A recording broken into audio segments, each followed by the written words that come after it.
Hello dear students, स्वागत है आप सभी का आपके अपने इस ब्यूटीफुल से चैनल में। आज अपन पढ़ने जा रहे क्लास 11 जो अपना चैप्टर चल रहा था 1D मोशन, उसका लेक्चर नंबर 4। क्लियर बेटा? तो अपन ने पिछले वीडियो में एवरेज स्पीड तक का देख लिया था। अब बेटा अपन उस पर दो न्यूमेरिकल लेंगे आसान से। पहला numerical, A particle moves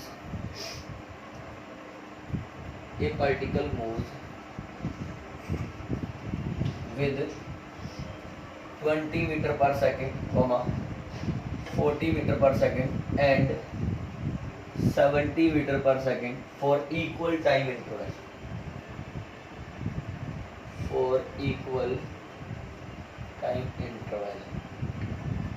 Then find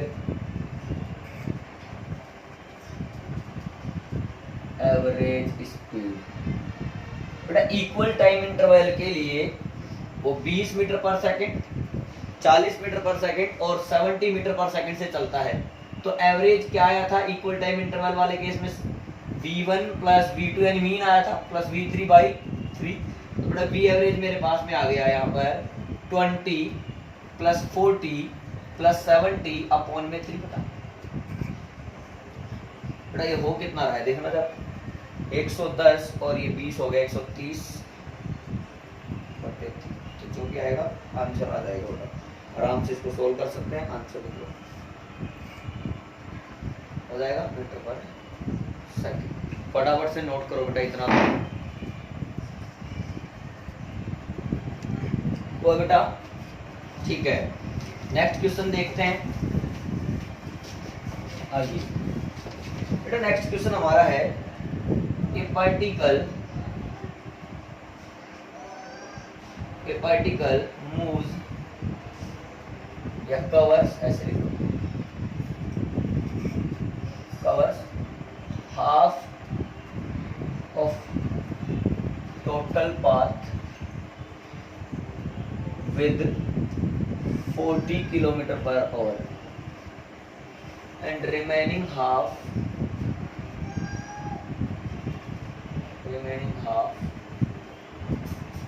covers with 30 km per hour and 70 km per hour for equal time interval.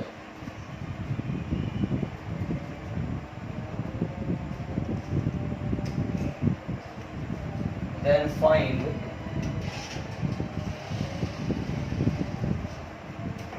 Average speed. बेटा बोला है कि कोई पार्टिकल है टोटल पथ का आधा भाग, यानी s/2 मान ले, अगर ये भी s/2 होगा तो ऐसा रहेगा पूरा। वो चलता है 40 किलोमीटर पर आवर से।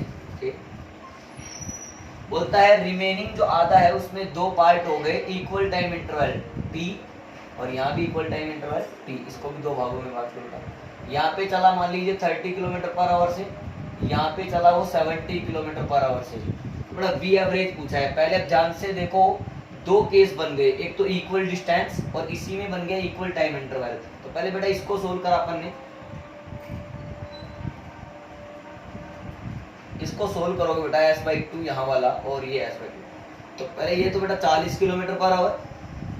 अब बेटा ये जो है फॉर इक्वल टाइम इंटरवल, सीधा सीधा ऊपर वाला जो क्वेश्चन था वैसे होगा 30 प्लस 70 अपॉन में 2, तो कितना हो गया 70 और 30 100/2, यानी ऐसे लिख सकता हूँ बेटा 50 किलोमीटर पर आवर, ये आएगा बेटा। अब ये हो गया फॉर इक्वल डिस्टेंस, तो वी एवरेज इक्वल डिस्टेंस में लिखते हैं 2v1v2 upon v1 plus v2। बेटा v1 कितना दे रखा है 40, v2 कितना आ गया 50 अपॉन 40 प्लस 50। थोड़ा सोल्व कर लो, 2 इंटू 40 इंटू 50, ये हो गया 90 बेटा, ये 0 से 0 कट गया बेटा। थोड़ा और हो सकता है तो ठीक है, नहीं तो कर लो, क्या है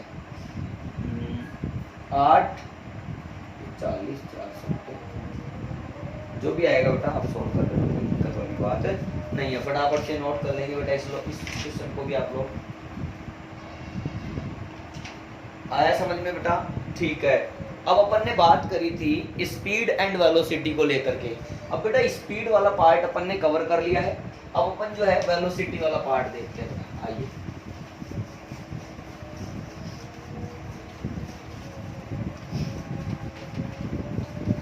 ठीक है, सेकंड हेडिंग डालो वेलोसिटी। बट स्पीड हम लोगों को आती है तो वेलोसिटी यानी वेग का मतलब भी हम लोगों को आता है। बेटा स्पीड और वेलोसिटी में क्या डिफरेंस है मेनली, तो कि sir the speed of A particle in a particular direction, यानी एक निश्चित दिशा में वस्तु की चाल जो होती है उसी को हम उस वस्तु का क्या कह देते हैं बेटा, वेग कह देते हैं। यानी आपने एक डायरेक्शन फिक्स अगर कर दी हो पार्टिकल की तो फिर वहां पर स्पीड ना कहकर क्या कहने लग जाएंगे बेटा, उसको वेलोसिटी कहने लग जाएंगे।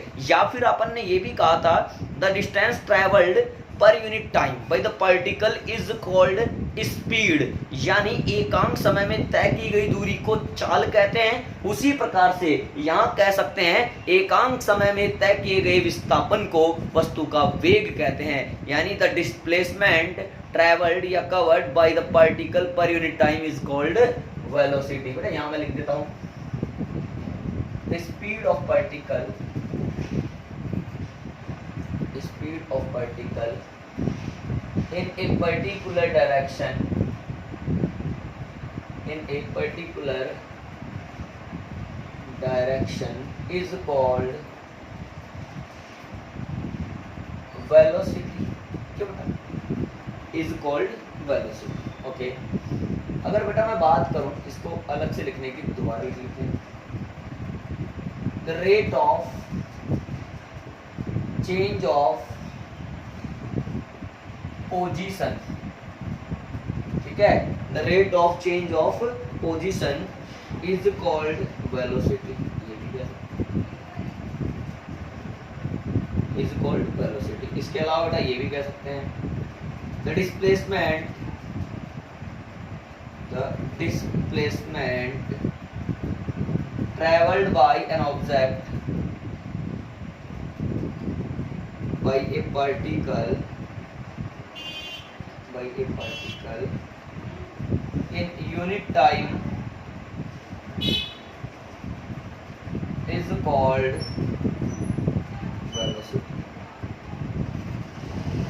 अर्थात बेटा अगर वेलोसिटी का फॉर्मूला बनाए तो क्या आने वाला है सर, आएगा displacement upon time.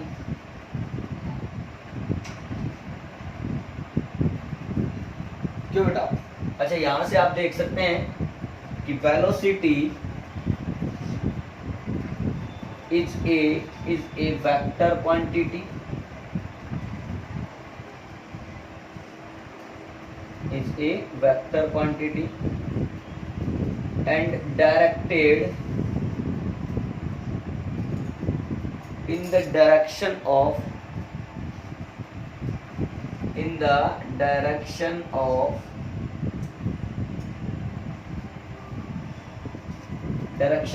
displacement vector, in the direction of displacement vector।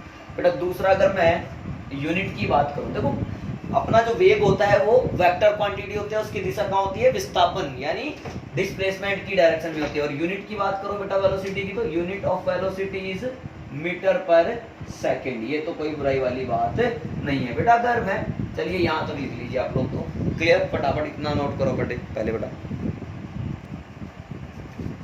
और बेटा ठीक है, अब जिस तरह से अपन ने स्पीड के टाइप के बारे में बात की थी बेटा, उसी तरह से आज अपन जो है टाइप ऑफ वेलोसिटी के बारे में बात करेंगे। वही 4 टाइप यहाँ पर पढ़ेंगे बेटा, और फिर इससे नेक्स्ट वीडियो लेक्चर में अपन न्यूमेरिकल डिस्कस करेंगे। पहले इनका थ्योरेटिकल पार्ट आज कवर कर रहे हैं बेटा अपन लोग लेक्चर नंबर 4 में।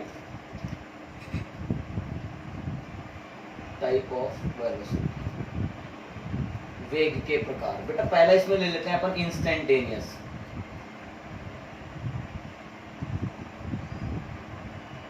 जिसको बेटा हिंदी में क्या कहते हैं अपन लोग, तात्क्षणिक वेग।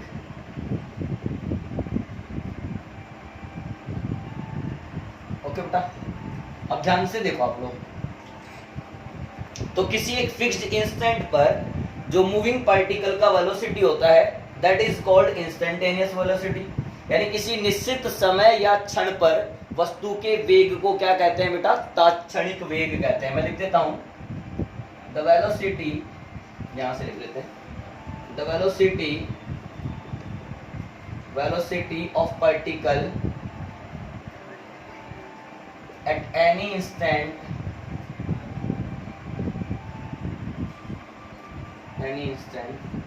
is called instantaneous velocity। ठीक है, for it time interval should be very small,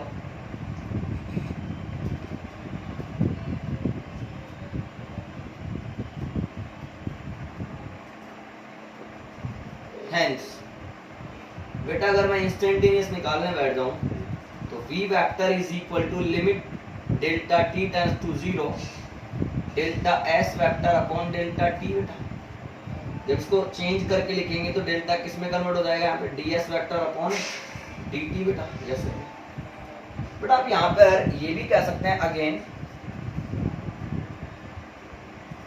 बेटा अगर यहाँ पर s और t के बीच में ग्राफ खींचा जाए और किसी भी वक्र के लिए या किसी भी ग्राफ के लिए यहाँ पर जो टेंजेंट होता है, टेंजेंट का स्लोप क्या बताता है बेटा, वेलोसिटी का मैग्नीट्यूड बताता है, यानी v वेक्टर का mod is equal to v is equal to ds upon, यहाँ ले लेते हैं बेटा नीचे और इसको बना लेना है, v वेक्टर का mod is equal to v is equal to ds upon dt। बेटा that is equal to tan theta, बोलो हाँ या ना। इसको बेटा मैं कह सकता हूँ स्लोप ऑफ टेंजेंट, इसको बेटा मैं क्या नाम दे सकता हूँ, स्लोप ऑफ टेंजेंट। क्लियर है, यानी स्पर्श रेखा का यहाँ पर ये क्या है बेटा, ढाल है। तो तात्क्षणिक वेग का आप क्या मतलब समझेंगे कि किसी निश्चित समय या क्षण पर, किसी फिक्स्ड इंस्टेंट पर पार्टिकल के वेलोसिटी को क्या नाम दे दिया जाता है, इंस्टेंटेनियस वेलोसिटी नाम दे दिया जाता है। इसके लिए टाइम इंटरवल बहुत कम लिया जाता है। क्लियर बेटा, फटाफट से इतना हो करिए, आगे बढ़ते हैं बेटा। हो गया, ठीक है। सेकंड देखते हैं बेटा,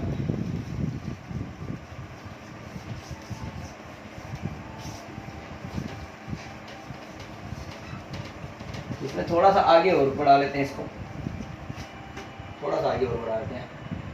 अगेन फ्रॉम इक्वेशन 1 कर्व होता है, तो बेटा ds upon dt is equal to magnitude ले लेगा। यहाँ से ds क्या आ रहा है बेटा, v dt। बेटा तो यहाँ से s कितना आ रहा है, इंटीग्रेशन ऑफ v dt, यानी ये जो डिस्प्लेसमेंट आ रहा है वो v और t के ग्राफ का एरिया आ रहा है, area of v t curve. क्या बच्चों, इस तरह से आया समझ में? ओके, सेकंड पार्ट स्टार्ट करते हैं इसका, यूनिफॉर्म वेलोसिटी, एक समान वेग। अब वेलोसिटी तुम जानते हो बेटा, यानी वेग तुम जानते हो, वो है एक वेक्टर क्वांटिटी यानी सदिश राशि। इसमें होता है मैग्नीट्यूड और डायरेक्शन दोनों। अब अगर मान लीजिए आपने यूनिफॉर्म कहना है तो ये कहेंगे यदि किसी भी मूविंग पार्टिकल के लिए उसके वेलोसिटी का मैग्नीट्यूड और डायरेक्शन दोनों ही चेंज ना हो, यानी दोनों ही कांस्टेंट रहें, तो उसका वेलोसिटी क्या होगा बेटा, यूनिफॉर्म वेलोसिटी होगा। यानी किसी गतिशील कण के लिए यदि वेग का परिमाण एवं दिशा दोनों नियत रहें तो कण का वेग कहलाता है एक समान वेग। मैं यहाँ लिख देता हूँ बेटा, ऐसे लिख दो, इफ मैग्नीट्यूड, इसकी डेफिनेशन लिख रहे हैं बेटा, if magnitude and direction of velocity of a moving particle remain constant, then velocity is called uniform velocity. तो वेलोसिटी क्या कहलाती है बेटा, यूनिफॉर्म वेलोसिटी कहलाती है। क्या मेरी बात क्लियर है? हेंस अगर अपन ये एक बात करें ए वेक्टर की, तो a vector v2 vector minus v1 vector upon t2 minus t1, तो ये क्या रहेगा यहाँ पे 0, बिकॉज v1 और v2 जो है वो पूरी तरह से मैग्नीट्यूड में भी और डायरेक्शन में भी क्या है बेटा सेम। आया समझ में? फटाफट से ये भी नोट कर लो, फिर तीसरा और जो चौथा है बेटा उसको भी खत्म करते हैं। देख लो हो गया, ठीक है बेटा। अब नेक्स्ट लेते हैं थर्ड, नॉन यूनिफॉर्म वेलोसिटी।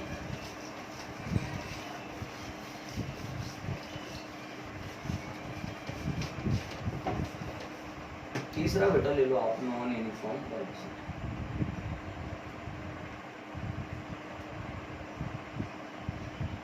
इसको कहते हैं बेटा असमान वेग। बेटा ध्यान से देखो आप लोग, अब इसमें होता है मैग्नीट्यूड भी और डायरेक्शन भी। तो आपने कहा कि अगर सर या तो वेलोसिटी का मैग्नीट्यूड बदल जाए या डायरेक्शन बदल जाए, या फिर अगर दोनों ही चेंज हो जाएं तो वेलोसिटी को क्या कहेंगे बेटा नॉन यूनिफॉर्म वेलोसिटी। अपन इसकी डेफिनेशन बनाते हैं बच्चों। इफ मैं लिख रहा हूं मैग्नीट्यूड और डायरेक्शन और both magnitude and direction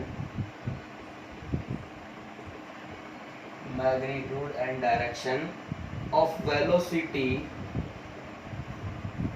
of a moving particle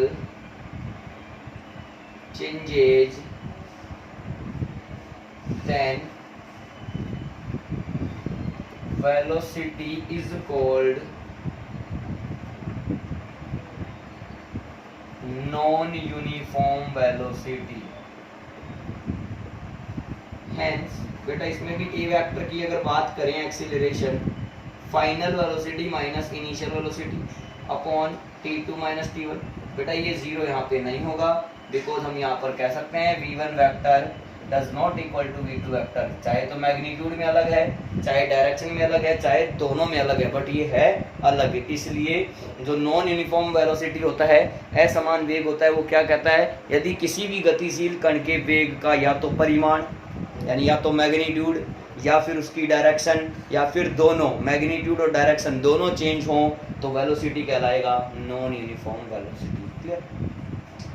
fourth हो रहा है, उसकी और अपन डेफिनेशन ले लेते हैं बेटा, एवरेज वेलोसिटी। बेटा इसको हिंदी में कहते हैं अपन औसत वेग। जैसे वहां पर एवरेज स्पीड क्या था, the ratio of total distance travelled upon total time, ऐसे यहाँ पर हो जाएगा the ratio of total displacement upon total time. तो the ratio of total displacement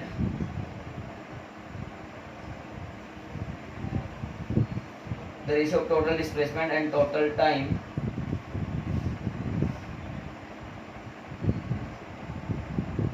is called average velocity. यानी अगर v एवरेज की बात करनी हो आपको बेटा यहाँ पे, तो टोटल डिस्प्लेसमेंट लेना पड़ेगा और अपॉन में क्या करना पड़ेगा, इस टोटल डिस्प्लेसमेंट को कवर करने में जो टाइम लगा है वो टाइम आपको यहाँ पे लेना पड़ेगा। क्लियर बेटा? फटाफट से आप लोग इतना नोट करिए बेटा।